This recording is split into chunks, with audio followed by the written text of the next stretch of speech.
mukulidde mu nsi enkyafu ng'omukisa gw'okusalawo ekituufu tewali. The option to choose what is right is almost not there. Otekwa kusalawo bubi okuva lw'ozuukuse paka lweweebaka.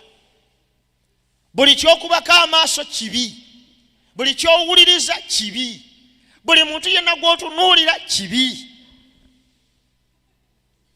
Buli design y'olugoye yonna evaayo nfu.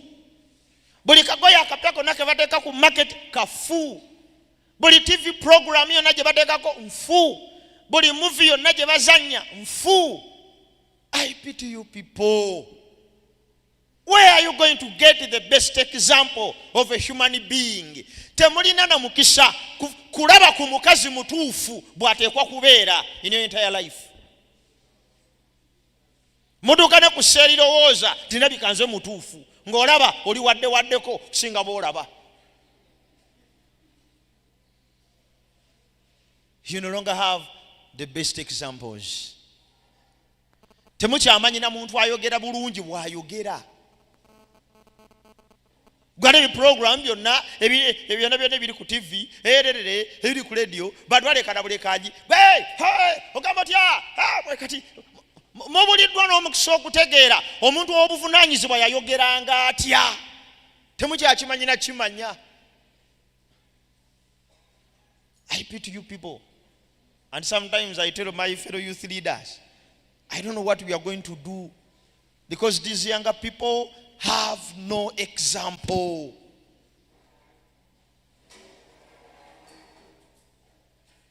Engoye zonna zebayita ez'omulembe oguliko kati tezitegeerekeka. Kano ke kaliko buli kotunulira kano ke kaliko bwetaba mpale nga yerabise ng'ola mabere gagenda kuyita bweru ng'olwekundi liri bweru. Ezimu zirina n'emitawaana gyabyo emitawaana n'olaba baginyonya ne bagamba nti damage. Tosobola kukikkiriza awatali kubuusabuusa kwonna nga n'okwewuunya osigala weewuunya nti omuntu atalina damage ku bwongo asobola okwambala damage y'olugoye.